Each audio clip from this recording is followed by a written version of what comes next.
el Eterno nos ha permitido compartir con todos. Bueno, pues el día de hoy tenemos la oportunidad de retomar y de iniciar lo que nuestro Abba nos va a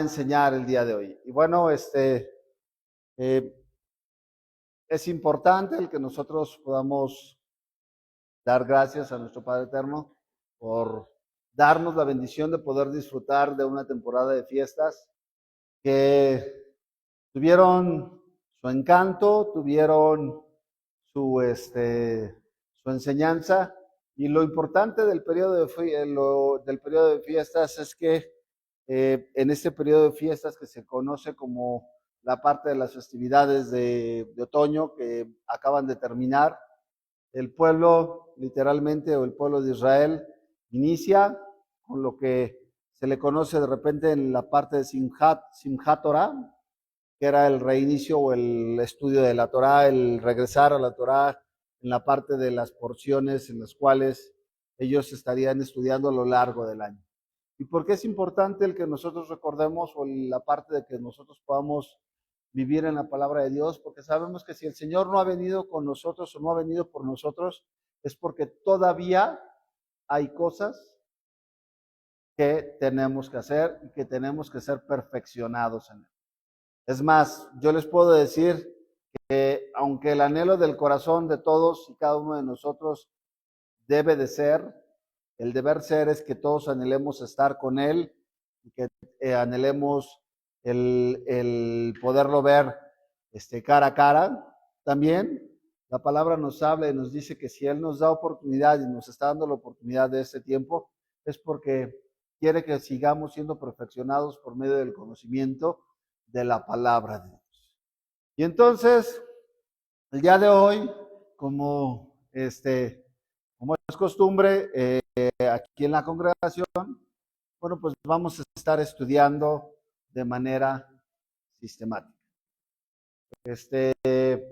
Ahora que estuvimos en el campamento allá con los hermanos del camino y con la parte de Concati, vimos que el tipo de estudio que se dieron cuenta qué tipo de estudio fue. No fue un estudio sistemático, sino fue un estudio que tenía que ver con ¿qué? Un estudio temático. Un estudio temático, y en la parte de los estudios temáticos recordemos que, bueno, tendremos que, lo importante de un estudio temático para que nosotros lo podamos trazar y lo podamos conocer que lo que nos están diciendo es lo correcto, tenemos que tener un conocimiento amplio de la palabra de Dios para saber si no están sacando las palabras de contexto. No quiero decir que esto haya pasado, pero sí es importante cuando que cuando nosotros estudiamos temáticamente hablando, nosotros somos los que vamos armando el tema. Y muchas veces la parte del tema tendremos que tener la parte de la guía, y la guía siempre tendrá que ser la parte de la escritura o la palabra de Dios. Entonces es importante que nosotros entendamos esto y que lo más importante, bueno, pues lo podamos llevar a cabo. El día de hoy, ¿qué habíamos estado estudiando por los últimos años? ¿Alguien se acuerda cuál fue la última vez que estudiamos un libro del Nuevo Testamento, del Brit Hadashah? ¿Hace cuánto estudiamos un libro del Nuevo Testamento? Es más, ¿alguien se acuerda cuál fue? No, Apocalipsis fue el primer libro con el que empezamos la congregación hace 10 años. Empezamos con el estudio de Apocalipsis, y luego aquí en Aguascalientes el primer, ¿cómo se llama? El primer estudio que se dio fue el Evangelio de Mateo. El Evangelio de Mateo, estuvimos revisando. ¿Y por qué el Evangelio de Mateo? Porque el Evangelio de Mateo estaba establecido ¿para quién? Para la parte de los hebreos, para la parte de los judíos, ellos pudieran entender por medio de las profecías, que pudieran tener la revelación de que Yeshua era el Mesías. Y de ahí nos pasamos gran parte de estos últimos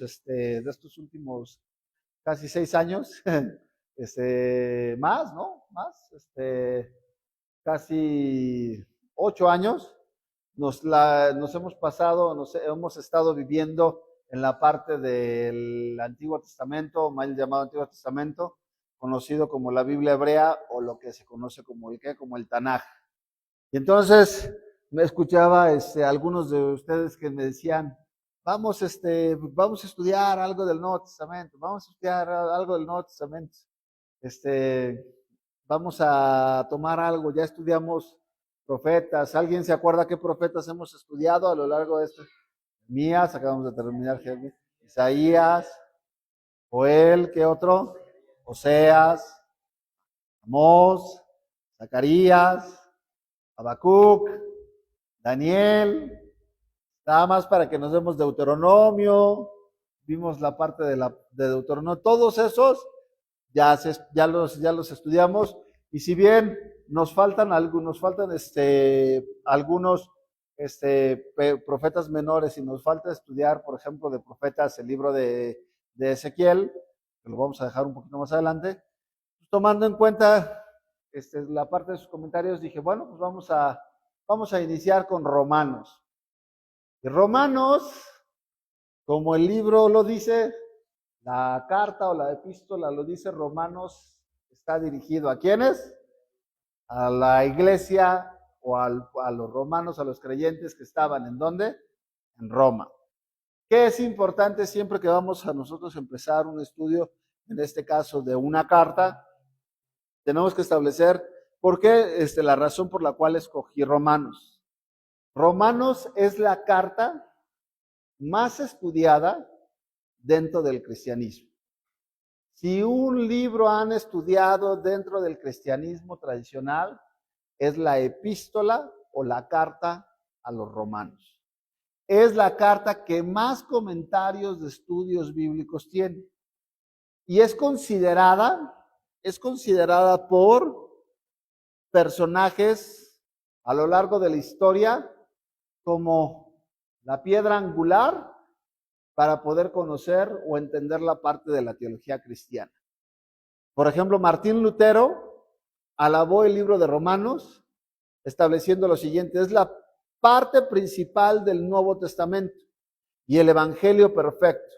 Es la epítome absoluto, es el epítome absoluto del Evangelio. Eso lo dijo Martín Lutero. ¿Todos saben quién es Martín Lutero? ¿Sí? ¿Todos? Sí, todos saben. Es el que escribió las 95 tesis. Martín Lutero es el responsable de la Reforma Protestante. Es el que inicia con la parte de la Reforma Protestante, y entonces él, de ahí sale, era un sacerdote católico, empieza a ver que la salvación se vende, es cuando se crean lo que son las famosas indulgencias, 2 chelines porque la pusieras ahí, y entonces los chelines cuando cayeran ahí a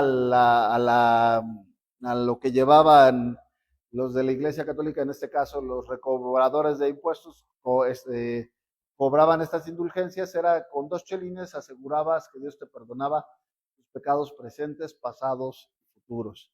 Y entonces si querías sacar a alguien del purgatorio tenías que ponerles más chelines, y si le ponías más dinero, pues los podías inclusive llevar directamente al cielo.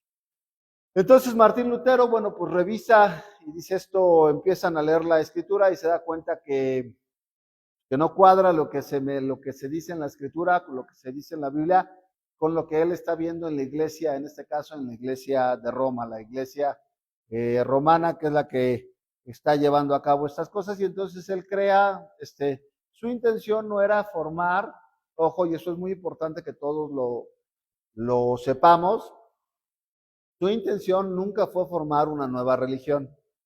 La intención de Martín Lutero era reformar la Iglesia Católica. ¿Qué quiere decir? O sea, por eso escribe una 95 tesis, en la cual pone 95 puntos que él ve que son la Iglesia Católica está llevando en contra de lo que es la doctrina cristiana, o en este caso, las Sagradas Escrituras. Y entonces lo clava en la iglesia de Gutenberg, no de Gutenberg, es de Gutenberg es la imprenta, ahorita me acuerdo. Lo clava y entonces ahí inicia la parte del protestantismo. Obviamente la Iglesia Católica no ve con buenos ojos esto y entonces ¿qué hace? Se levanta todo el movimiento de reforma, todo el movimiento en el cual, bueno, pues se crea la parte del protestantismo. ¿Por qué eran protestantes? Porque estaban precisamente protestando contra las formas, los modos, formas, usos y costumbres en la cual la Iglesia Católica estaba haciendo lo que estaba haciendo. ¿Se queda claro? Bueno, entonces es la carta más importante de acuerdo a qué, al fundador del protestantismo. El sucesor de Martín Lutero fue Philip Melanchthon y llamó a Romanos el compendio de la doctrina cristiana. Juan Calvino, de hecho hay una doctrina que se llaman los calvinismos. ¿En qué consiste el calvinismo? ¿Alguien sabe? Están en los calvinismos, que es la parte en donde dicen que la salvación, ellos creen principalmente en la predestinación. Quiere decir que Dios conoce todo y entonces Dios creó a unas personas para el bien y Dios creó a otras personas para el mal. Eso se le conoce como hipercalvinismo. Calvino es de los padres o de los fundadores dentro del protestantismo, de los que más peso tenían durante estos siglos. Y entonces Juan Calvino dice que cuando alguien entiende esta epístola, tiene un pasaje abierto para el entendimiento de ¿qué? De toda la escritura. O sea, para el cristianismo o para algunos autores era, tú entiendes Romanos y entendiendo Romanos, ya puedes tú entender las demás cosas de la escritura, porque Romanos va a ser como que la lupa o el filtro a través de lo que tú vas a filtrar todas las cosas y se tienen que aplicar de acuerdo a lo que Romanos dice. Eso es lo que estamos hablando, lo que piensa el cristianismo, ¿vale? Es importante que entendamos esto.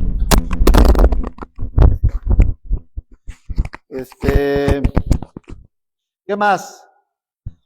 Samuel Coleridge, dice, poeta y crítico literario inglés, dijo que la carta de Pablo a los romanos es la obra más profunda que existe. Frederick Godet, teólogo suizo del siglo XIX, llamó al libro de Romanos la catedral de la fe cristiana. Richard Lenski escribió en el libro de Romanos, es, sin lugar a dudas, la más dinámica de todas las cartas del Nuevo Testamento, incluso cuando fue escrita en el clímax de la carrera apostólica. Entonces, el libro de los Romanos o la carta de los Romanos para el cristianismo es traducida como ¿qué? Como la carta que va a manejar las doctrinas fundamentales de la fe cristiana. Salvación, el papel de Dios para el juicio de Dios, la bondad de Dios, el papel de los gentiles dentro del plan de Dios. Aquí es en donde nace, de acuerdo a algunas traducciones, la sustitución de Israel por la iglesia como parte del plan de Dios, y entonces la parte de los deberes cristianos en la vida diaria del nuevo creyente. Entonces, esto cuadra perfectamente con esto cuadra perfectamente cuando tú platicas con nuestros hermanos cristianos, te vas a dar cuenta de algo. Y yo por muchos años manejé este tipo de teología. Yo, por ejemplo, estudié el primer estudio que yo tuve oportunidad de darle aquí a Pati Monsalvo, hace algunos años. Nosotros estudiamos lo que fue Apocalipsis, pero también estudiamos la carta a los romanos, que iba todos los martes allá a la casa. Fue uno de los primeros libros que nosotros estudiamos. Esta es la tercera vez que me toca dar Romanos. La primera vez que lo voy a dar como tema. Normalmente Romanos en las dos ocasiones anteriores, una desde la visión del cristianismo y otra ya en raíces hebreas, me ha tocado darlo, pero como escuela dinámica, como estudio. ¿Por qué? Porque la carta es muy profunda. De antemano les aviso, Nos vamos a tardar algo en esta carta, aunque son solamente 14 capítulos, no vamos a estar avanzando un capítulo por sesión. Probablemente nos vamos a llevar, yo creo que el doble de sesiones o hasta el triple, dependiendo la profundidad de los temas, porque si ustedes entienden bien, ya de acuerdo a la visión de raíces hebreas, de las raíces hebreas de nuestra fe cristiana, vamos a entender que Pablo lo que estaba diciendo ha sido muy mal interpretado en la mayoría de las ocasiones. Entonces, en el cristianismo, les vuelvo a repetir, ¿qué hacíamos? Ocupábamos el Nuevo Testamento para interpretar el Antiguo Testamento. Quiere decir, ¿qué pasó a ser la piedra angular? El Nuevo Testamento. Dices, ok, todo lo del Nuevo Testamento se tiene que alinear, todo lo del Antiguo Testamento se tiene que alinear al Nuevo Testamento, porque la revelación es Cristo. Y entonces todo el mundo estábamos, tú cuando platicas con nuestros hermanos cristianos, te van a decir, pero es que eso es del Antiguo Testamento. Ahora estamos en Cristo. Y el que está en Cristo, nueva criatura es. Las cosas viejas pasaron, aquí son hechas nuevas. Sí, pero me lo está sacando de contexto. Está hablando de las cosas viejas, ¿en base a qué? A tu naturaleza caída. Más la Biblia también te dice que cielos y tierra pasarán, pero que la palabra de Dios no pasará. Entonces, es importante, ¿por qué? Porque tú cómo empiezas a construir una casa. ¿Qué es más importante en una casa, el techo o los cimientos? Los cimientos. Entonces, ¿forman parte de un todo? Claro que sí, forman parte de un todo. ¿El techo será importante? Claro que sí, porque es lo que le da la vista, te cubre. Pero si no tiene buenos cimientos, Yeshua mismo dijo, cualquiera que oyera sus palabras y las pusiera por obra, sería considerado como ¿qué?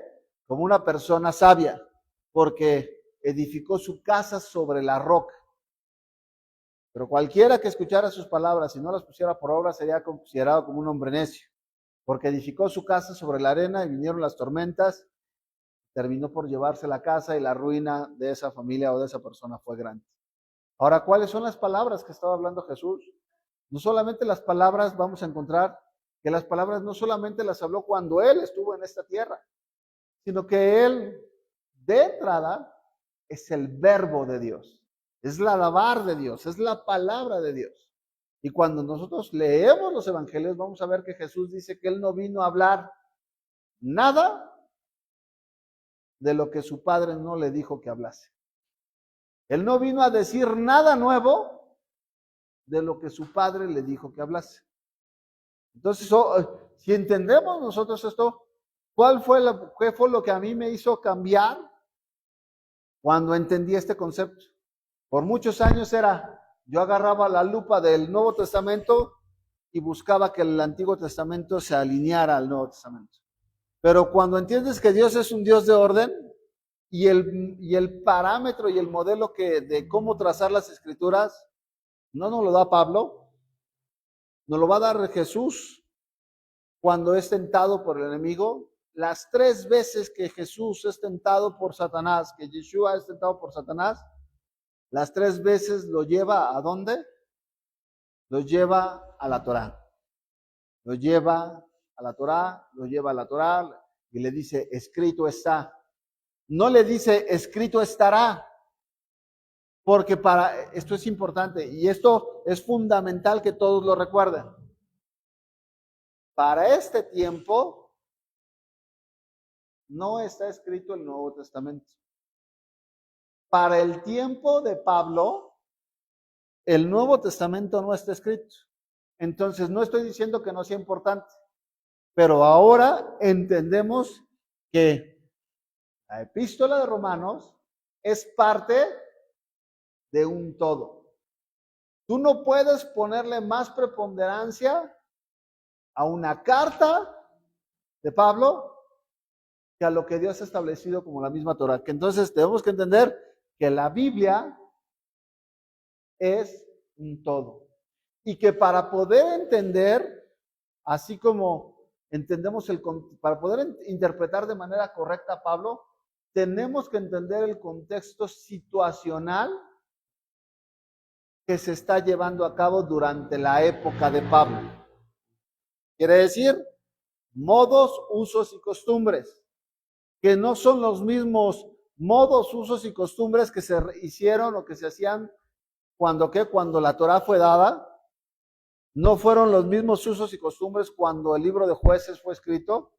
No fueron los mismos modos, usos y costumbres con el libro de los Reyes. Y no fueron los mismos modos, usos y costumbres después de que el pueblo regresa del exilio. ¿Sí queda claro? Aunque es el mismo pueblo, su compendio, su entorno ha cambiado. Y ha cambiado, y esto no quiere decir que la palabra de Dios ha cambiado, la palabra de Dios permanece para siempre. Pero su entorno los llevó a ¿qué?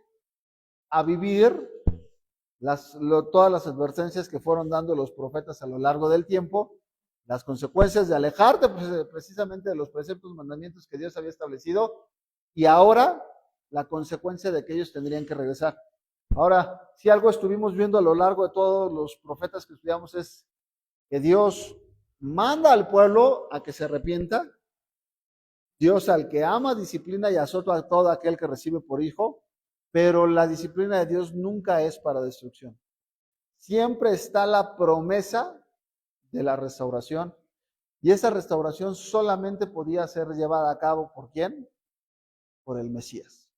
Entonces, recordemos, entonces, el libro de Romanos no es la herramienta mágica, no es la navaja Victorinox que va a sacar así, te va a servir para que saques la navaja de MacGyver, que ya ves que para los chavos no van a saber quién es MacGyver, para los que son más de este lado, ¿sí saben quién es MacGyver? ¿No? Ya. No, ese es ese es otro, el de MacGyver era un programa, una serie de televisión ahí cercano a los 90s, en donde, por ejemplo, alguien, ¿cómo se llama?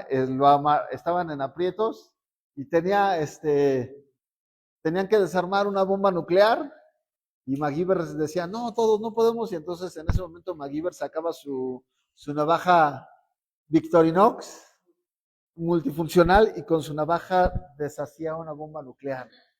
Y así, no, MacGyver era con su navaja, MacGyver hacía, bueno, para los nuevos la mochila de Dora la exploradora, o el Turtles de la casa de Mickey Mouse, ¿no?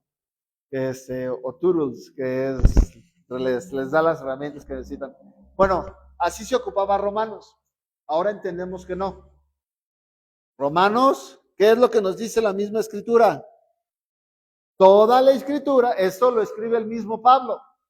¿En dónde? En 2 de Timoteo, versículos del versículo 3 del 16 al 17, dice, toda escritura es inspirada por Dios y útil para enseñar, para reprender, para corregir y para instruir en justicia, a fin de que el hombre de Dios sea perfecto, equipado para toda buena obra.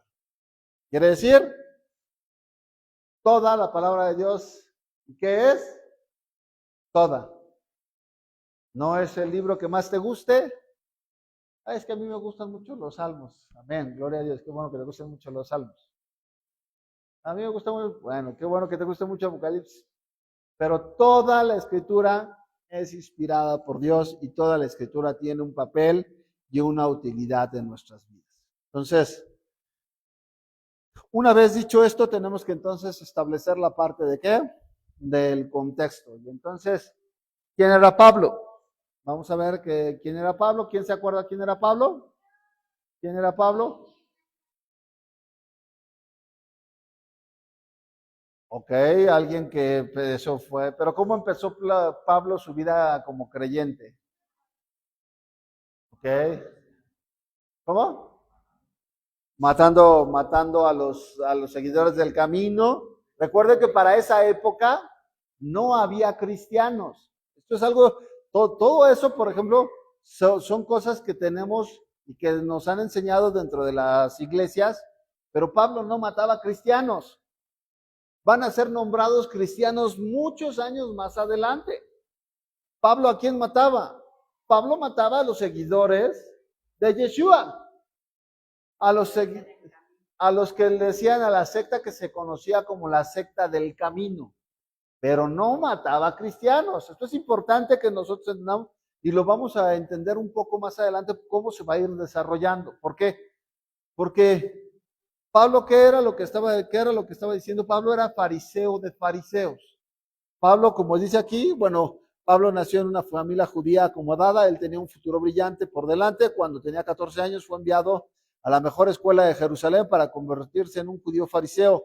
¿Alguien se acuerda en qué escuela estudió él? Él estudió a los pies de ¿quién? Gamaliel. ¿Y Gamaliel a qué escuela pertenecía? Había dos escuelas, a la de Gilel, así es. Estaba Shammai y Gilel. Entonces, Gamaliel era discípulo de Gilel y el discípulo de Gamaliel, en este caso era ¿quién? El apóstol Pablo. ¿Por qué es importante que sepamos de dónde viene? ¿Será importante? ¿Eh? Su nombre es Shaul, Shaul, se le conoce, era conocido como Saulo, pero ese es su nombre, ¿cómo se llama? Así lo tradujeron en griego, pero su nombre como tal es Shaul. Y entonces muchos lo conocen inclusive como Rab Shaul, el rabino Shaul. Que era importante que nosotros entendamos por eso, porque es importante entender a qué tipo de escuela pertenecía Pablo. ¿Por qué? Porque Pablo, la forma de cómo nosotros enseñamos, recibimos un adoctrinamiento. Nosotros recibimos, por ejemplo, ahora que fueron todos ahí o que fueron nuestros hermanos ahí al estudio allá con Katy, ¿cómo se llamaba el español? ¿Benjamín? No, ese es el argentino. ¿Cómo? Jonathan y el pastor Horacio y ¿cómo? Edith, su esposa Edith. Cuando nosotros estuvimos allá, todo lo que se aprendió o todo lo que aprendieron o que se buscó va filtrado desde la perspectiva a través de la cual ellos filtran la escritura. ¿Sí queda claro? No quiere decir que esté mal, pero por ejemplo hay escuelas de pensamiento. ¿Qué quiere decir esto? Los shamaitas, los que por ejemplo eran de la escuela de Shammai, eran literarios. ¿Qué quiere decir? Que ellos, lo que decía la palabra, se tenía que hacer. Entonces, por ejemplo, para ellos lo estudiábamos, cuando estudiábamos los diferentes mandamientos, decíamos que se ponían ¿qué? Por ejemplo, los tefilines, ellos se enredaban porque dice la escritura que atarás a tu mano derecha, y las repetirás y las pondrás en la frente. Y entonces, literalmente ellos, ¿qué hacían? Crearon estos tefilines para que conforme ellos van dándole vuelta, van repitiendo las oraciones y van recordando la parte de la oración de lo que ellos van haciendo. Eso era de manera literal, lo que hacía Shammai. Pero la escuela de Hillel, ¿qué hacía? Dije, ok, no estaba peleado con la interpretación, no estaba peleado de que se hiciera de manera literal. Pero la escuela de Hillel iba más allá y decía, ok, vamos a hacerlo, pero también no quiere decir esto no querrá decir que la palabra que esté delante de nosotros, que estemos pensando en la palabra todo el tiempo, y no querrá decir que cuando la atemos es que todo lo que hagamos, la mano derecha en el judaísmo representaba la parte del accionar, que todo lo que hagamos esté relacionado con lo que la palabra de Dios nos dice que hagamos. Bueno, esa era la escuela de Pablo. Pablo era fariseo de fariseos. A diferencia de los de Shammai, por ejemplo, ¿cuántos han visto la de Chosen? ¿No? Muy bien. Sí han visto estos personajes. Vieron a Shammai. Shammai está el Sanedrín, está peleado con los de la escuela de Shammai. ¿Y quiénes son los Shammaitas? Son los que ocupa una parte, los fariseos son los de Gilel y los de Shammai son los saduceos. Son los que manejan, los saduceos no creen en la reencarnación, no creen en la resurrección de los muertos. De hecho, por eso cuando se acercan ellos a hablarle a Yeshua de una palabra, y por ejemplo, vamos a ver que cada uno de ellos habla de una connotación diferente, desde una perspectiva teológica diferente. Por eso, vamos a encontrar cuando Yeshua les dice, ¿se acuerdan que les ponen el ejemplo de se acercan los saduceos y le dicen a Yeshua, a ver, un hombre se casa con una mujer y esta mujer, este hombre tiene 7 hermanos y el primer hombre se casa y no tienen herencia y muere el primero y luego se casa con el segundo y no tiene herencia y luego se casa con el tercero y no tienen descendencia. Cuarto, quinto, dice, al final de cuentas, todos tuvieron a esta mujer, todos murieron y al final murió la esposa. Dice, y que dicen, ¿cómo se llama? La viuda negra. Ah, no es cierto. Se echó a todos, ¿no? No, no es cierto. No, no es cierto. ¿Cómo les dice? ¿Cómo les dice? Literalmente dicen, ¿de quién será ella en el reino de los cielos? ¿De quién es si los 7 la tuvieron? ¿Quiénes estaban preguntando eso?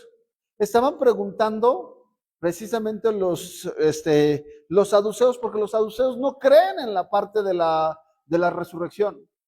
Y entonces ellos, ¿qué querían decir? ¿Qué querían hacerle? Mostrarle a Yeshua, querían decirle, ¿sabes? No nos puedes contestar porque no sabes cómo contestar porque no hay resurrección. Y entonces ellos, ojo, los saduceos, en los saduceos gobernaban ¿qué? La parte alta del concilio, del Sanedrín. El sumo sacerdote y todos ellos eran de corte saduceo. Los fariseos eran los que controlaban al pueblo, la creencia popular, los parushim en hebreo. Entonces, cuando les dice eso, Yeshua les dice, lo primero que les dice es, erran por no conocer las escrituras y el poder de Dios. Tú sabes que le digas a alguien, ¿sabes qué? Lo que estás diciendo está mal o tu razonamiento está mal porque no conoces la palabra de Dios.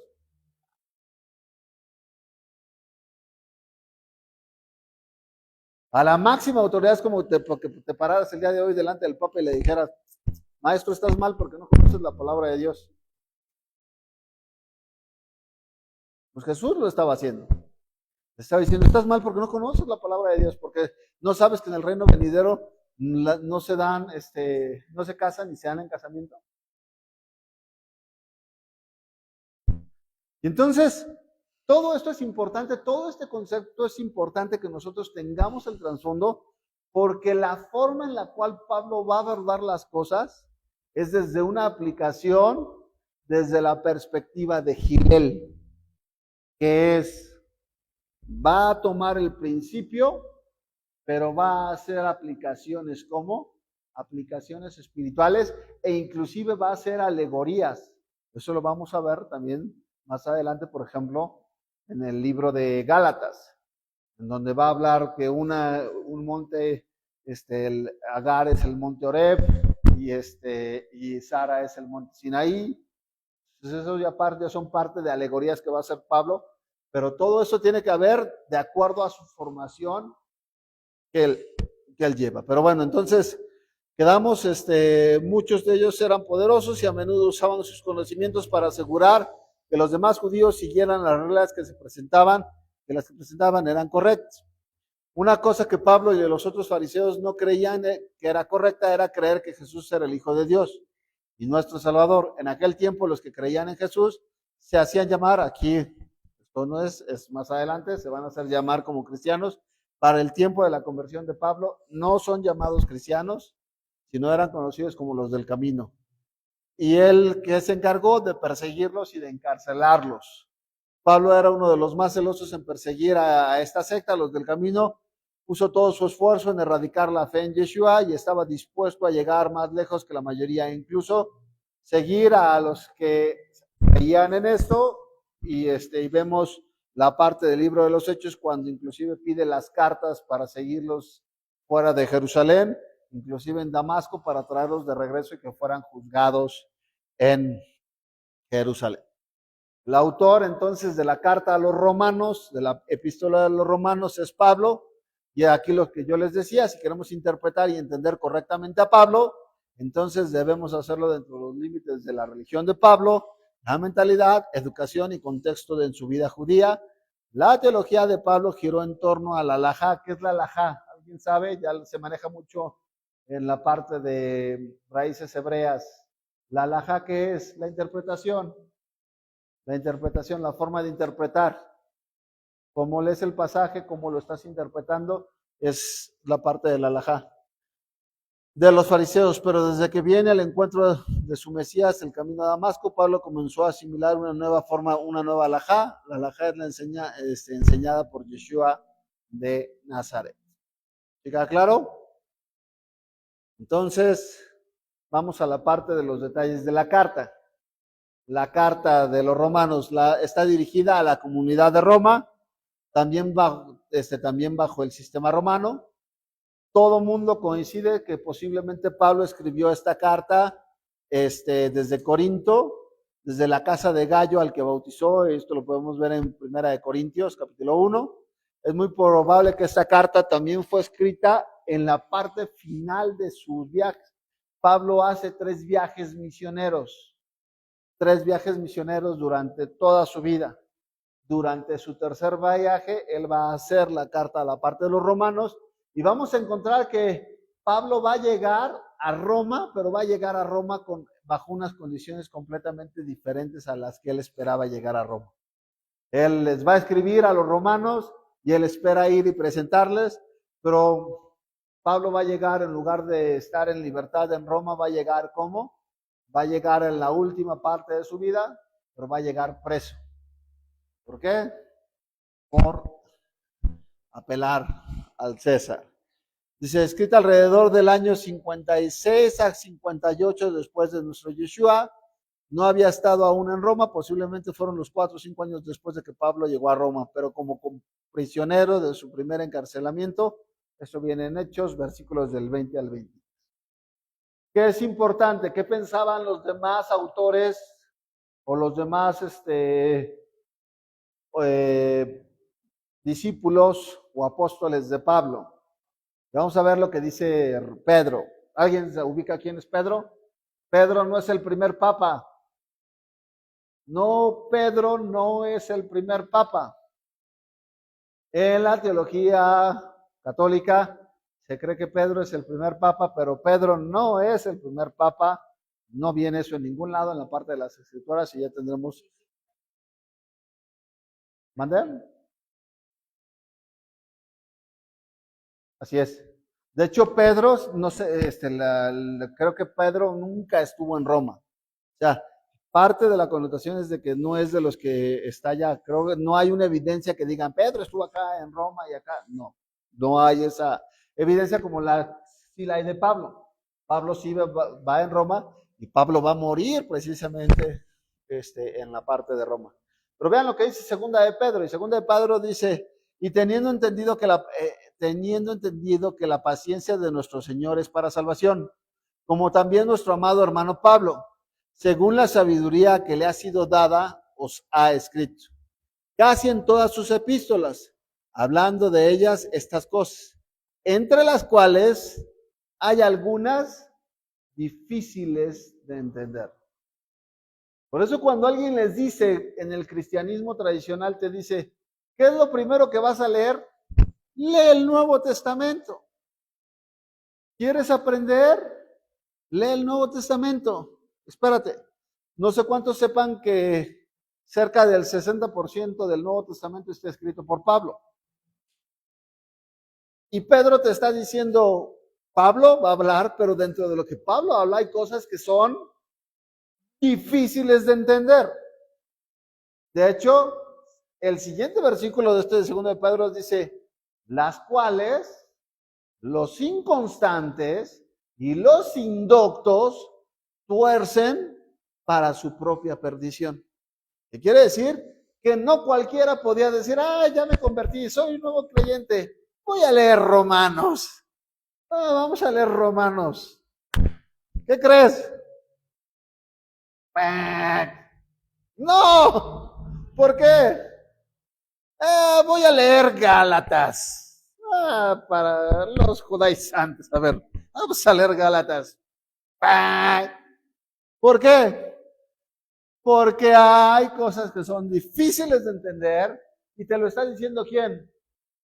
Pedro, que también tiene el Espíritu Santo y tiene la revelación del Espíritu Santo y te dice, Pedro, tiene la Torah y Pedro te está diciendo, son difíciles de entender, pero te hace la aclaración, la cual los inconstantes y los indoctos tuercen para su propia perdición, como también las demás escrituras.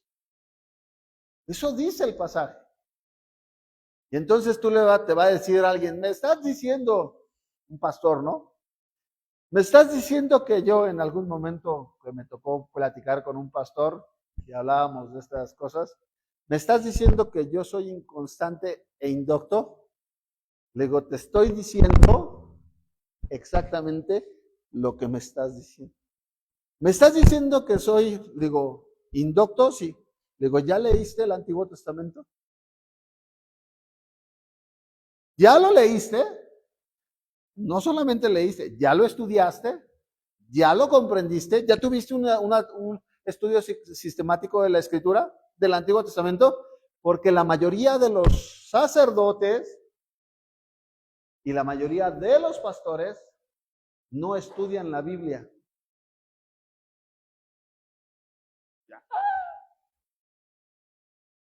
En los seminarios cristianos, en el magisterio o en el seminario del catolicismo y en el seminario, los seminarios cristianos, estudias teología, estudias racionamientos de la teología, estudias soterología, vas a estudiar un montón de cosas, menos la palabra de Dios.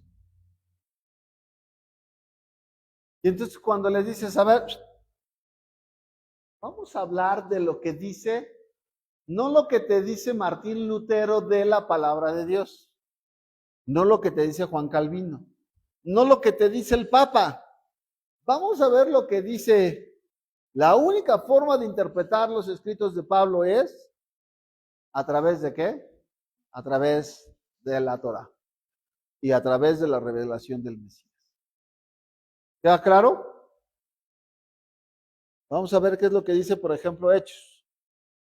Vean, el libro de los Hechos, para todos los que sepan, Hechos en el Nuevo Testamento tiene un carácter narrativo.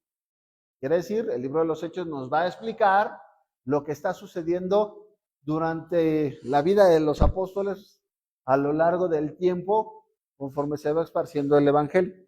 Y cuando precisamente Pablo Pablo es acusado y es encarcelado, a Pablo le van a decir lo siguiente: pero se les ha informado que en cuanto a ti, que enseñas a todos los judíos que están entre los gentiles a apostatar de Moisés, diciéndoles que no circunciden a sus hijos ni que observen la parte de las costumbres. Esto era con lo que los mismos fariseos acusaban a Pablo. Dentro del judaísmo es importante que tengamos esto. Los mismos judíos el día de hoy todavía consideran, les pasan un poco más o tienen en mejor estima a Jesús que a Pablo. Muchos inclusive consideran a Jesús como diciendo, bueno, Jesús era un judío, pero cuando les hablas, oye, conoce a Pablo, dice, Pablo fue el que inventó el cristianismo. ¿Por qué? Porque dentro de ellos mismos, en la carta de los Hechos, ya desde el tiempo del Pablo les estaban diciendo, es que Pablo les está enseñando a que no sigan la ley de Moisés. Siguiente versículo de ¿qué dice? Pablo dice, no es cierto. Siguiente versículo, Pablo dice, yo he andado y he enseñado a todos a que obedezcan y desde siempre lo ha hecho. Si quieren leerlo, vamos a leerlo, por favor, Hechos capítulo 21, versículo 22. Vamos a leerlo para que veamos que todo está. Hechos 21, 22. ¿Quién lo tiene? Hechos 21, 22. Vean lo que dice. Dice lo siguiente, Hechos 21, 19, dice, cuando oyeron, glorificaron a Dios y le dijeron, ya ves, hermano, cuántos millares de judíos que han creído y todos son celosos por la ley, pero se les ha informado en cuanto a ti que enseñas a los judíos que están entre los gentiles a apostatar de Moisés, diciendo que no circunciden a sus hijos ni observen las costumbres. ¿Qué hay pues? La multitud se reunirá de cierto porque oirán que has venido. Haz pues esto que te decimos, que haya entre nosotros 4 hombres que tienen una obligación de votos, tómalos para cumplir contigo su voto, purifícate con ellos y paga sus gastos, para que se rasuren la cabeza y todos comprendan que no hay nada de lo que se les informó acerca de ti, sino también que andas ordenadamente guardando, ¿la qué? Guardando la ley. ¿Qué estaba haciendo Pablo? Pablo estaba viviendo conforme a lo que el Señor le había mandado que viviera y que estuviera con ellos. Entonces, una vez dicho todo esto, vamos a entrar a revisar los primeros versículos de la epístola de los Romanos. Y dicen, ya les dije que vamos a ir despacio, que llevo prisa, pero esto va a ser muy importante para ustedes. Empezamos con Romanos capítulo número 1, dice, Pablo, siervo de Jesucristo, llamado a ser apóstol, apartado para el evangelio de Dios, que él había prometido antes por sus profetas en las santas escrituras, acerca de su Hijo, nuestro Señor Jesucristo, que era del linaje de David según la carne, y que fue declarado Hijo de Dios con poder según el Espíritu de santidad, por la resurrección de entre los muertos, y por quien recibimos la gracia, el apostolado para la obediencia a la fe en todas las naciones por amor de su nombre, entre los cuales estáis también vosotros llamados a ser de Jesucristo. A todos los que estáis en Roma, amados en Dios, llamados a ser santos, gracia y paz, a vosotros de Dios nuestro Padre, el Señor y del Señor Jesucristo. Con esto tenemos para aventarnos un buen rato. Y vamos a empezar a desglosarlo poco a poco. Lo primero que tenemos que entender es que Pablo se reconoce a sí mismo como ¿qué? ¿Cómo empieza la carta? Diciendo, Pablo, siervo de Jesucristo. ¿Llamado a ser qué? Llamado a ser apóstol. Las palabras en hebreo que se ocupan para siervo, en griego es doulos. Doulos, ¿quién es un doulos? En griego eran de los siervos que estaban en las galeras de los barcos romanos, los que estaban remando. Eso es que nunca tenían ¿Alguien vio la película de Ben-Hur? Bueno, ¿se acuerdan cuando Charlton Heston está ahí? Bueno, está ahí, se le hace una espalda, está remando. Pero, ¿qué hace? Bueno, doulos, eran esos esclavos que si el barco se hundía, ¿qué les hacían a ellos? ¿Se acuerdan? Los encadenaban y entonces si el barco se hundía, se hundían con el barco. No había chance de que ellos salieran, o sea, era bien raro el que podía salir vivo de ahí. Bueno, Pablo, la palabra, así es como dice Paco con el ritmo, ¿no? El que tocaba los tambores, y cuando iban a la guerra y decía, ton, ton, ton. O imagínense uno que, si fueran los que tocan batería ahorita, los del thrash metal. No, pero eran los de ton, ton, ton, pero allá había un sonido para que remar y que estuvieran en la parte de la guerra, ¿no?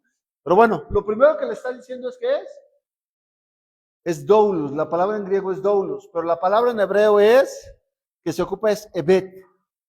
Y Ebed, a diferencia de la aplicación que se da en griego, que es la parte de decir el esclavo que no tiene salida, la parte de Ebed es alguien, dice que es un siervo, es un esclavo, era un título, que era un estatus que, ¿cómo dice? Honorable y admirable es cuando esa persona era descrita como una esclava para Dios. Esto es importante que lo podamos entender. ¿Por qué? Porque Pablo se está reconociendo, dice, tengo la gracia de servirle a Dios. ¿Cuántos decimos, bueno, tenemos la gracia de servirle a Dios? ¿Quiénes eran los que eran apartados para servirles a Dios? Los levitas. Los levitas, todos hemos visto la parte del tabernáculo, ¿se acuerdan? Todos, ahora que estuvimos en el museo, vimos una toma aérea desde un tabernáculo chiquito y nos asomamos y dijimos, sí, pues, ¿pero qué crees? Eso no lo veía el pueblo. El pueblo veía la carpa, veía la nube, pero todo alrededor estaba cubierto. Estaba cercado. ¿Quiénes eran los únicos que podían entrar a esa parte? Los Sebet. ¿Quiénes eran los siervos, que en este caso los levitas? Que algunos su función era literalmente cargar los utensilios. De ahí eran los coreitas. Ellos su única función era ¿qué? Cargar y trasladar, porque había unos que cargaban, otros que armaban, otros que desmontaban, y otros que la parte de los sacerdotes que ofrecían la parte de los sacrificios. Pero todo el demás pueblo no veía nada de eso. Ahora, pregunta, ¿a quiénes estaban sirviendo los levitas? ¿Estaban sirviendo al Dios o estaban sirviendo al pueblo? ¿A quién? A Dios. Y como consecuencia, la orden de Dios era que sirvieran al pueblo.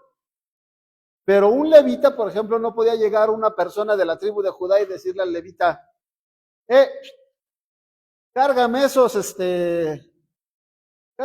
trastes, ¿no? O lávame esos trastes, ¿no? ¿Por qué no podía hacer eso? Porque no era su siervo. ¿Sí queda claro? ¿Era siervo de quién? De Dios. Apartado para las cosas de Dios. Y este concepto se va a repetir. Porque Pablo, por ejemplo, un ejemplo. ¿Se acuerdan de Abraham? Abraham tenía a su siervo que era Eliezer. ¿Se acuerdan? Y Eliezer le dice, ¿de quién era siervo Eliezer? De Abraham. Entonces cuando llega, le dice Eliezer, oye, llegaban visitas, Eliezer, por favor, mata unos corderos, prepáralos, acomódalos, haz lo que te encargo. Y eso hacía Eliezer. El siervo, ¿de quién era siervo? De Abraham. Pero ¿qué tal si las personas llegaban y le decían, Eliezer, cárgame mis maletas, ¿no? Por favor, Eliezer, porque porque las vamos a meter, ya vengo cansado del viaje, cárgame mis maletas, porque las vamos a meter ahí. ¿Qué le decía Eliezer? Espérate. Yo te estoy sirviendo en base a lo que él me dice que haga, no en base a lo que tú quieres que yo haga. Y Pablo lo que les está diciendo es, Pablo dice, soy siervo suyo, pero la siguiente palabra que ocupa es Sheleach. Sheleach en hebreo es el apostolado, apostolos, que significa ¿qué? Enviado. Entonces Pablo le está diciendo, soy siervo, pero con autoridad delegada de parte del Señor. Entonces, ¿qué les estaba diciendo? Les estaba diciendo, yo estoy al servicio de Dios para servirles a ustedes en base a lo que Dios me dice que les tenga que servir a ustedes. No en base a lo que ustedes quieran que yo haga. ¿Sí queda claro? Tan es así que vamos a encontrar que Pedro, esto se repite, vamos a encontrar en el libro de los Hechos, que Pedro empieza a ver un problema por las mesas, por el servir de las mesas. ¿Y qué dice Pedro? Dice, no, No es correcto que nosotros dejemos de predicar la palabra de Dios por estar sirviendo mesas.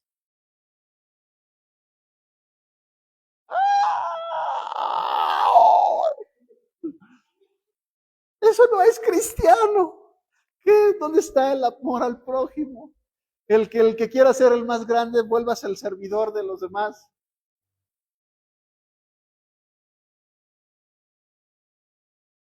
Jesús no hizo nada que no le mandara a hacer su Padre. Quiere decir que Jesús no estaba a disposición de las personas. Jesús hacía lo que su Padre le decía que tenía que hacer. Porque en todo momento él mantenía su estatus de siervo, pero era el enviado de Dios. ¿Sí queda claro? Y eso es algo que de repente se ha confundido. En donde no, nos tiene, no, Pablo, pues, si vienes a servirnos, Pablo. Y Pablo dice, no, espérate tantito, vengo a servir al Señor. Y en lo que vengo a servir al Señor, en lo que Él me mande, claro que sí te voy a servir en lo que Él me dice que sirva. ¿Sí queda claro? Entonces, era la autoridad que Dios le estaba dando. La autoridad le está diciendo, no estoy yendo en mis fuerzas. Ahora vean lo siguiente. Dice, Pablo, siervo de Yeshua, llamado a ser apóstol, apartado ¿para qué? Para el evangelio de Dios. ¿Apartado para quién? ¿De quién es el evangelio? ¿De quién proviene el evangelio? De Dios. Ahorita vamos a eso. Apartado para el evangelio de Dios. Y entonces lo primero que tenemos que comprender, entender, que nos quede claro es que el evangelio no es de hombre, sino el evangelio es de Dios. Y esta palabra es muy común dentro del cristianismo porque te voy a compartir el evangelio. Yeah. O vamos a leer la parte de los evangelios. ¿Cuántos evangelios hay en la escritura? ¿Cuántos evangelios? 4 evangelios, ¿por qué? Porque son conocidos, hay 4 escritos que nos narran la vida de Yeshua. Pero no quiere decir que sean evangelios, porque el evangelio es de Dios. Y vamos a encontrar que aquí mismo Pablo nos va a dar la respuesta desde dónde vienen los evangelios. Lo primero que tenemos que entender es qué significa evangelio. Porque somos muy buenos para cristianizar palabras. ¿Qué significa evangelio? Por ejemplo, ¿sabes qué significa? ¿Y a poco no lo escuchas todos los domingos en misa? Dices, vamos a leer el evangelio de San Juan. Piden pan y no a nadie. No. Y entonces sacan el evangelio y dicen, ay, vamos a leer el evangelio, ¿no? Y vamos a leer el evangelio bueno, ¿qué es el evangelio? Bueno, para entender algo tenemos que ir a la raíz de la palabra. Y la raíz de la palabra, casi no se ve. Pero bueno, déjenme ver si lo puedo agrandar.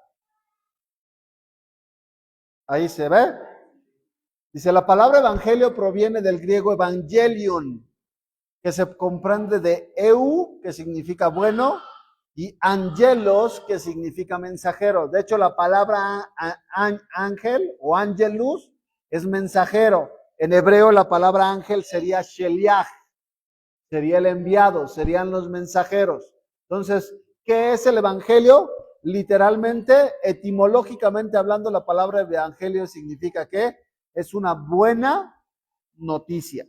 Entonces, ahora sí, déjenme quito aquí ahora sí, vamos a volver a leer lo que dice Pablo, siervo de Jesucristo, llamado a ser apóstol, apartado para el evangelio de Dios. Ojo, el que había prometido antes por sus profetas en las santas escrituras acerca de su Hijo nuestro Señor Jesucristo, que era del linaje de David, según la carne. Entonces, ¿dónde está ubicando el mismo apóstol Pablo que viene el Evangelio? En las Sagradas Escrituras. Recuerden que para la época de Pablo no existe el Nuevo Testamento. Pablo no les está diciendo a los romanos, a ver, romanos, abran mi carta de primera a los Corintios y busquen el capítulo 1, porque ahí, por ejemplo, Pablo sí hace mención de cuál es el Evangelio de Jesucristo. Por ejemplo, primera de Corintios capítulo 1, versículo 15 va a decir lo siguiente: os declaro, hermanos, el Evangelio que os he predicado, cual también recibisteis, en el cual también perseveráis, por lo cual asimismo, si retenéis la palabra que os he predicado, sois salvos, si no creísteis en vano. Porque primeramente os he enseñado que lo que asimismo recibí, que Cristo, Yeshua, murió por nuestros pecados, ¿conforme a qué? No conforme a lo que yo escribí en Romanos, porque Corintios es primero que Romanos. Y entonces, conforme a las Escrituras. ¿Cuáles Escrituras? Si no había Nuevo Testamento. La Torá. Y que fue sepultado y resucitó al tercer día conforme a las Escrituras. Y que apareció a Cefas y después a los 12, y después apareció a más de 500 hermanos a la vez, de los cuales muchos viven aún y otros ya duermen. Después apareció a Jacobo, después a todos los apóstoles, y al último de todos, como un abortivo, me apareció a mí. ¿Se dan cuenta que Pablo no está citando sus propios escritos? No quiere decir que no sea palabra de Dios, vuelvo a repetir. Pero lo que se hizo por muchos años fue ocupar estas cartas del Nuevo Testamento y entonces tratar de acomodar el Antiguo Testamento de acuerdo a esta perspectiva. ¿Y de acuerdo a qué? A cosas que no entendían, porque Pedro mismo decía que Pablo era ¿qué? Era difícil de entender. Por ahí vi que hicieron gestos de que calor, a ver, ahí les llega más el airecito. Ah, no, ahí, perdón, ahí están. Ahí está. Ahí, creo que ahí está. Si no, si tienen mucho frío, ¿les molesta el aire? No, está bien. ¿A ustedes, hermana? ¿Está bien? ¿No quiere aire? Ah, bueno, entonces así. Bueno, sigamos. Sí están comprendiendo todos, porque de sí voy a estar pidiendo exámenes, ¿eh? Voy a estar porque hablamos de teología cristiana. ¿Qué es lo que dice entonces la palabra evangelio? ¿Qué quedamos que era la palabra evangelio? ¿Buenas qué? Buenas noticias. ¿Dónde viene? Buenas noticias. ¿Dónde viene el concepto de buenas noticias? Ya escuchamos a Pablo que las buenas noticias son acerca del nacimiento, de la resurrección, de la muerte, de la crucifixión y de la resurrección de Yeshua. Pero ¿dónde vienen esas buenas noticias? Bueno, Pablo lo va a mencionar aquí mismo en el libro de los Romanos más adelante. En el capítulo 10, versículo 15 dice lo siguiente: ¿cómo pues invocarán a aquel en quien no han creído? ¿Y cómo creerán en quien no han oído? ¿Y cómo oirán si no hay quien les predique? ¿Y cómo predicarán si no fueren enviados? ¿Se dan cuenta? Sheliach, enviados, apostolos, enviados. Como está escrito, cuán hermosos son los pies de los que anuncian la paz, de los que anuncian las buenas nuevas. Aquí es bien interesante que aquí no le pusieron evangelio, sino pusieron de los que anuncian las buenas nuevas. Mas no todos obedecieron al evangelio. ¿Se dan cuenta? Si ustedes se van a la interlineal griega, van a encontrar que buenas nuevas y evangelio son buenas nuevas. Dice aquí, las cuales anunciaron las buenas nuevas. Pero no todos obedecieron a la ¿qué? A las buenas noticias. O sea, no todos creyeron en las buenas noticias. Esto ya aquí es el traductor nos está jugando a confundirnos. ¿Por qué? Porque estos textos Siempre que asociamos evangelio, lo asociamos ¿a qué? Al Nuevo Testamento. Siempre el cristianismo asocia evangelio igual al Nuevo Testamento. Pues Isaías dice, Señor, ¿quién ha creído nuestro anuncio? Así que la fe es por el oír y el oír por la palabra de Dios. ¿Vale? ¿Pero qué creen? Tendremos que ir a Isaías para ver de qué trata Isaías, ¿no? ¿Y qué dice Isaías 52, que es de donde sacan el texto? Isaías 52, ya lo estudiamos, ya lo leímos, y todo el texto de Isaías 52 habla de la restauración futura de Israel. Dios promete a Israel que a pesar de que sería llevado cautivo entre las naciones por haber desobedecido su palabra, su Torah, sus mandamientos, Dios promete que no los destruiría, sino que además no solamente los restauraría, sino que nunca más volverían a sufrir y nunca más volverían a estar en oprobio. ¿Por qué? Porque llegaría el Salvador de Israel, el Salvador. Y está haciendo una profecía que tiene que ver con nuestro amado Yeshua. Dice, despiértate, despiértate, vístete de poder, oh Sión. Sión es una característica del monte de Sión, en donde está el templo de Dios. Ropa hermosa, oh Jerusalén, ciudad santa, porque nunca más vendrán a ti incircuncisos ni inmundos. Sacúdate del polvo, levántate, siéntate, Jerusalén. Suelta las ataduras de tu cuello, cautiva, hija de Sión. Porque así dice Yahweh, de balde fuisteis vendidos, por tanto sin dinero seréis rescatados. ¿Se acuerdan que más adelante va a decir Pablo que nosotros no fuimos comprados con precio no fuimos comprados por dinero, sino fuimos comprados ¿por qué? Por precio de sangre, la sangre de nuestro amado Mesías. Porque así dice Yahweh el Señor, mi pueblo descendió a Egipto en tiempo pasado para morar ahí, y el asiro los cautivó sin razón. Y ahora, ¿qué hago aquí? Dice Yahweh, ya que mi pueblo es llevado injustamente. Los que de él se enseñoreen, los hacen aullar, dice Yahweh, y continuamente es blasfemado mi nombre todo el día. Por tanto, mi pueblo sabrá mi nombre por esta causa en aquel día, porque yo mismo he hablado, y he aquí, estaré presente. Cuán hermosos son sobre los montes los pies de los que traen alegres nuevas. Esta palabra, cuando tú la traduces, si tú buscas esta palabra en la Septuaginta, que es la traducción del Antiguo Testamento al griego, vas a encontrar que esta palabra es Evangelion. Cuán hermosos son sobre los montes los pies de los que traen al anuncio de qué? Las buenas nuevas o el evangelio de los que anuncian la paz, que traen las nuevas del bien, que publican a Yeshua. Salvación en hebreo, ¿qué es? Yeshua. Del que dice a Sión, tu Dios reina. Voz de tus atalayas, alzará la voz juntamente con voces de júbilo, porque ojo a ojo verán que Yahweh vuelve a traer a Sión. Cantad alabanzas, alegraos juntamente, soledades de Jerusalén, porque Yahweh ha consolado a su pueblo, a Jerusalén ha redimido. Yahweh desnudó su santo brazo ante los ojos de todas las naciones, y todos los confines de la tierra verán la salvación. ¿Se dan cuenta que entonces cuál era el evangelio?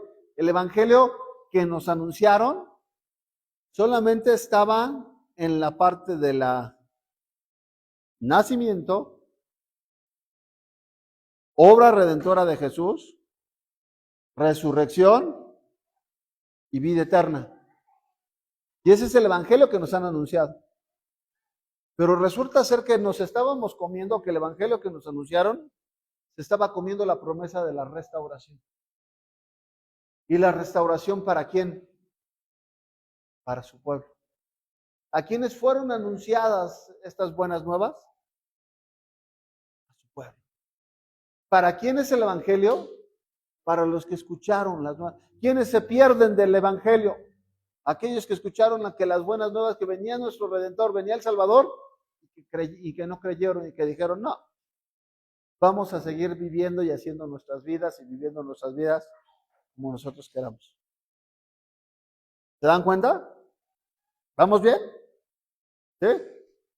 Estoy tratando de ser lo más, estamos empezando a compartir. En esta carta va a haber mucha carne, ya no leche, ya no lechita. Aquí vamos a empezar a cruzar todo lo que hemos estado estudiando por tantos años para cruzarlo con el Nuevo Testamento y que ustedes sepan cuando les digan, pero es que en Romanos, pero es que el fin de la ley es Cristo, para que sepan cómo contestar a esos argumentos. ¿Vale? Entonces, el término evangelio como tal es propio del Nuevo Testamento. En el Antiguo Testamento contiene innumerables referencias de profecías y promesas que prefiguran el evangelio de Jesucristo. En el Antiguo Testamento describe el plan de redención de Dios para la humanidad a través de la venida del Mesías. A continuación, algunos pasajes. No voy a poner todos porque son muchísimos, son un chorro. Pero, por ejemplo, en Génesis 3:15 se le conoce como protoevangelio. Proto por ser el primero. Y es cuando, ¿qué? Cuando se le da la promesa a la mujer que pariría con dolor y que pondría el Señor enemistad entre la serpiente, la simiente de la serpiente y la simiente de la mujer. Que ella lo heriría, ¿en dónde? En el calcañar, pero la serpiente, la semilla de la mujer, aplastaría la cabeza de la serpiente. Eso se conoce, ahí se da por primera vez la parte del plan de salvación. Y aquí ya estudié, los que ya estudiaron Génesis o que ya estudiamos, me llama la atención y yo espero que todos, ahora que estuvimos allá, le decía a mi Gora que qué bueno es la parte de la convivencia, qué bueno, la verdad fue un tiempo muy refrescante, muy padre, muy bonito, el que nos pudiéramos, que pudiéramos convivir con más hermanos, que pudiéramos comentar con más hermanos, que pudiéramos incentivarnos unos a otros a las buenas obras. Pero le digo a mi esposa que dentro del contexto de la enseñanza, yo no recibí nada nuevo de la enseñanza porque tenemos nosotros 10 años enseñando lo mismo. Y le digo, qué bueno porque te acuerdas y siempre que alguien lo menciona de una manera diferente, dices, ok, esto ya no me acordaba. Pero principalmente en las fiestas que son ensayos, tenemos 10 años haciendo estos ensayos. Entonces, lo importante no es la enseñanza que recibas como tal, como enseñanza como tal, como enseñanza. Porque llega un momento en donde el Señor te dice, bueno, ya lo sabes, ya lo conoces. Ya conoces, por ejemplo, en tabernáculos que nació Yeshua. Ya sabes argumentar porque sabes que en tabernáculos nació Yeshua. Ya sabes qué representa el que Él tabernaculizó entre nosotros. Ya puedes bajarlo en la Escritura. Ya sabes que, por ejemplo, en la Escritura, cuando se dedicó el templo, durante el tiempo de Nehemías, que se dedicó el templo y que se dedicaron la parte de las murallas, en la Escritura de Nehemías, ¿en qué festividad se hizo? Ya sabes que el templo de Salomón se dedicó durante una fiesta. Todo eso tenemos años que lo conocemos. Y todo lo que se habló, una tras una de las conferencias se hablaron de eso. De lo que ya sabemos. O deberíamos de saber. Yo espero que todos ya lo supieran. Y no solamente lo supieran. Lo importante no es saberlo. ¿Qué creen que es lo importante? ¿Eh? ¿Y qué es lo importante? ¿Por qué entendíamos que durante la festividad, que es una festividad de gozo, por qué Jonathan de repente en una de sus conferencias nos habla y nos pone la alabanza de sánanos y perdónanos, Señor? Y veo, ¿se acuerdan que en uno inclusive hasta se puso a llorar de que habíamos pecado y de que habíamos estado mal delante del Señor? ¿Por qué? Y se supone que es un tiempo de gozo. Pues está ligado con la escritura que estaba dando. ¿Y la escritura que estaba dando en qué contexto era?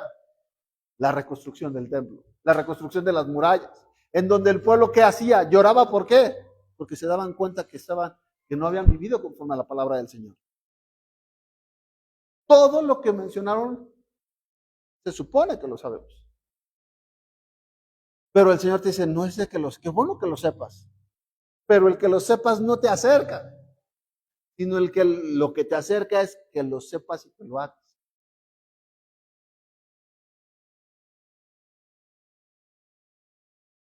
Y en esa época y en ese entender de la palabra, nuestras vidas tienen que ser transformadas. Y es ahí en donde entonces el Señor te dice, el justo, vamos a encontrar, ¿de qué estábamos leyendo? El justo por la fe. ¿Qué es fe? Fidelidad a lo que Él estableció. Isaías 9:6 dice el nacimiento del Mesías, porque un niño nos es dado, un hijo nos es dado y la soberanía reposará sobre sus hombros y se llamará su nombre admirable consejero, Dios poderoso, Padre eterno, príncipe de paz. Este pasaje anuncia el nacimiento y los títulos que tendría la parte del Mesías. Profecías mesiánicas, Isaías 53 nos habla del siervo sufriente, de que él fue, ¿qué? Mas él herido fue por nuestras rebeliones, molido por nuestros pecados, castigado por nuestra paz. El pecado de nosotros cayó sobre él y por sus llagas fuimos nosotros curados. El Salmo 22 nos habla de la parte de la crucifixión, que dice, Dios mío, ¿por qué me has abandonado? Horadaron mis manos y mis pies. Yeshua pronunció estas palabras antes las palabras que están en este salmo en la cruz. Salmo 110, la realeza del Mesías. Yahweh dijo a mi Señor, siéntate a mi diestra hasta que ponga a tus enemigos por estrado de tus pies. Este salmo es citado varias veces durante el Nuevo Testamento para afirmar la deidad y la resurrección. ¿De quién? La resurrección del Mesías. Ya casi terminamos, de hecho ya terminamos. La resurrección del Mesías. ¿Cuánto avanzamos del capítulo? Avanzamos 2 renglones. Del capítulo 1 de Romanos. Y así va a ser la tesitura. Así va a ser la tesitura. ¿Qué es lo importante? Que ustedes el día de hoy se vayan con la parte del equipamiento de saber, primero que nada, ¿de quién es el Evangelio? ¿De quién es el Evangelio? ¿De quién pertenece? Es de Dios. ¿Qué es el Evangelio? Las buenas nuevas. ¿Qué está dentro del Evangelio? Las noticias, pero ¿qué incluyen? Incluyen el anuncio del Mesías, la obra redentora del Mesías, su obra de la resurrección del Mesías, su muerte para el pago de nuestros pecados, la resurrección del Mesías, pero muy importante, la restauración, el Mesías. Por eso, gran parte de los judíos el día de hoy no creen en Yeshua porque, de acuerdo al evangelio que presenta el cristianismo, Yeshua no cumplió con la restauración del reino de Jerusalén, del reino de Israel en esta tierra. Entonces, ¿qué trató de hacer la iglesia? Alegolizarlo. Es que su reino es un reino, mire, es un reino que va a venir en el cielo. Te vas a morir y te vas a ir al cielo, te van a salir alitas y vas a estar allá tocando el arpa. Y entonces todos se ubican en el cielo tocándose el arpa. ¿Por qué? Porque estamos en el cielo. Eso no dice la Biblia. Eso no dice la Biblia. Eso dice la religión. La Biblia dice que Yeshua, para que sea el Mesías, el Hijo de Dios, rompió el poder de la muerte, nos ha mandado que tendremos vida eterna juntamente con Él, para reinar ¿en dónde? Para reinar en esta tierra, traerá el reino milenial, restaurará el reino de Israel, cumplirá las promesas de Israel, y después de cumplir las promesas y la restauración del reino de Israel, entonces creará cielos nuevos y tierra nueva. No existe en ningún lado en la escritura en donde tú vas a estar viviendo en el cielo. De hecho, si tú lees Apocalipsis, dice que la nueva Jerusalén desciende ¿de dónde? De los cielos. ¿A dónde? A la tierra. ¿Y para qué desciende a la tierra? Porque es aquí donde vas a estar habitando y donde Él hará su tabernáculo en medio de nosotros para habitar juntamente con Él. ¿Con quién? ¿Con todo el mundo? No. La luz igual que en Israel, es una figura. ¿Quiénes estaban adentro del tabernáculo? Solamente los apartados y elegidos para servir adentro. Todos los demás veían la luz que salía desde el tabernáculo, sí. Alumbraba todo el campamento, sí. Se alumbraba, ¿no? Pero los que solamente podían pasar ese velo eran sus levitas. Bueno, en la Nueva Jerusalén solamente serán quienes, su pueblo. Y dice la Escritura que el árbol de la vida dará su fruto y que sus hojas servirán para sanidad de las naciones. Pero no todas las naciones vivirán dentro de la Nueva Jerusalén. Y estamos hablando de la Nueva Jerusalén. ¿Preguntas? ¿Dudas?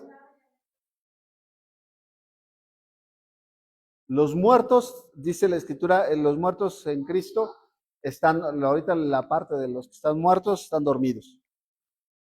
Están dormidos, dice la Escritura, que está establecido para que le muera una sola vez y después el juicio. Que por ejemplo, todos se van a presentar delante del Señor.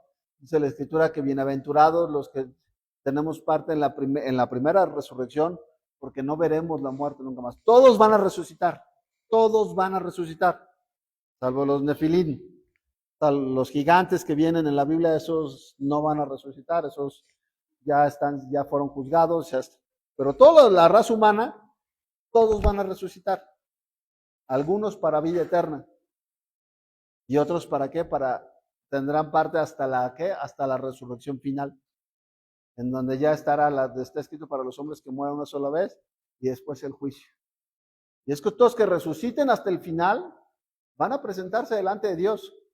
Y una característica cuando tú te presentas delante de Dios es que Dios te va a decir, te estás presentando con el ser más justo que hay en el universo.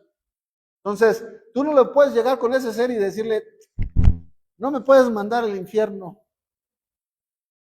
Ojo, también después vamos a hablar de eso. En el concepto hebreo, y muchos maestros no creen que exista la parte del infierno, como tal, como el lugar de tormento. Pero eso es algo que data del judaísmo que enseñan los rabinos. No es lo que está enseñando Yeshua, porque Yeshua habla varias veces de un lugar en donde el fuego no se apagará y donde ¿qué?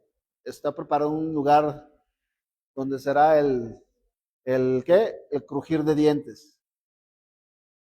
Un muerto, alguien que desaparece alguien que está dormido no cruje sus dientes. La Biblia habla del lago de fuego, preparado para Satanás y sus ángeles, en donde si tú lees Apocalipsis, va a ser echado el falso profeta y el anticristo 1000 años antes. Son los primeros que lo van a inaugurar. Pero terminando el milenio, dice que todos aquellos que no se encontraron sus nombres escritos en el libro de la Biblia, de la vida, fueron arrojados. ¿A dónde? No al infierno, no, al lago de fuego. Entonces, de repente muchos dicen, no, es que los judíos no creen, no, espérate, es que el judaísmo que existe ahorita no es el judaísmo de Yeshua. Cuidado con la interpretación que estás siguiendo. Por eso, la interpretación es de acuerdo a las escrituras, no de acuerdo a lo que dice un maestro, o un rabino, o alguien. Es de acuerdo a lo que dicen las escrituras. Entonces, todos se van a presentar, todos nos vamos a presentar. ¿Cuál es la diferencia? Que si nosotros decidimos aceptar la redención, aceptamos el evangelio, el mensaje de salvación de Él y entregamos nuestra vida, el evangelio que ofrece Jesús es un evangelio que va acompañado de su cruz. Todo el que quiere ser su discípulo tome su cruz y sígalo.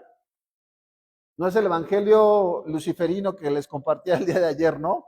El de un evangelio que el día sin cruz, un evangelio sin cruz, un evangelio en el cual Dios te dice, tú eres tu Dios y ocupas a Dios, ocupas el idioma cristiano, pero tú sigues siendo tu Dios y sigues haciendo tu sagrada voluntad. No. El evangelio que te dice el Señor es, toma tu cruz y sigue. Entonces, si decidimos hacer eso, lo vamos a encontrar a Él, también nos vamos a encontrar con Él, pero con una diferencia. Lo vas a ver como tu papá. Y no lo vamos a ver como nuestro juez. Pero todos aquellos que decidieron, no, sí, estamos viviendo en la gracia, la supergracia. Cuidado porque para eso está reservado la palabra de no te conozco. ¿Cómo que no me conoces, Señor? Si era pastor, no te conozco. Iba a la congregación, no. Si fue a muchos retiros cristianos, si fue a campamento, no te conozco. Al final de cuentas, Dios buscará en nosotros ver, no a Janet, a Erika, no a Abby, Patti, no a Esmeralda, no a Ricardo, no a Caleb, no a José Ricardo. Dios estará buscando ver a su hijo en nuestras vidas. Y ahí es en donde nosotros tenemos que reflejar para hacer qué?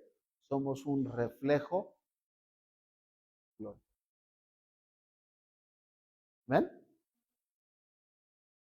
Empezamos bien el libro de Romanos, ¿no? Va a estar bueno, está muy bueno. Es un libro muy bueno y que nos va a ayudar mucho a lo que nuestro Abba quiere que hagamos.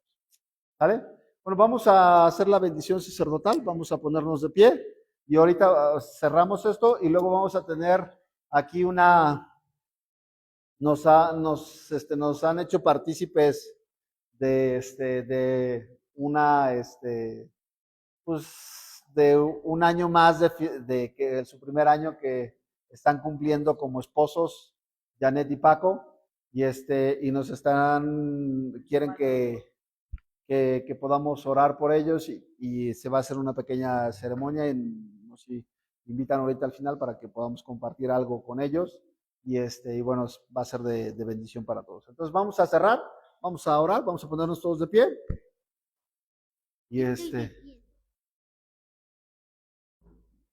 y se acuerdan cómo los que fueron allá sí se lo aprendieron, ¿no?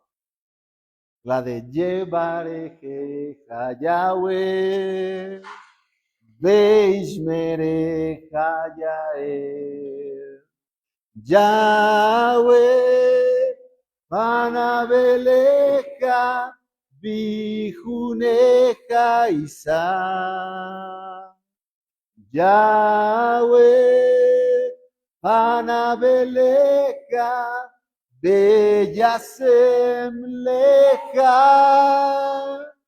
Shalom. Yevarejeja Yahweh, Beishmereja Yael, Yahweh, Panabeleja, Bijuneja Isa, Yahweh, Panabeleja, Beyasem Leja, Shalom. Lo que acabamos de leer es la bendición sacerdotal que dice que Yahweh te bendiga y te guarde. Yahweh tenga de ti misericordia, haga resplandecer su rostro sobre ti y tenga de ti misericordia. Yahweh tenga de ti misericordia y ponga en ti Shalom. Yo bendeciré a los hijos de Israel, pondré mi nombre sobre ellos, en el nombre de Yeshua. Amén. Vamos a terminar la transmisión.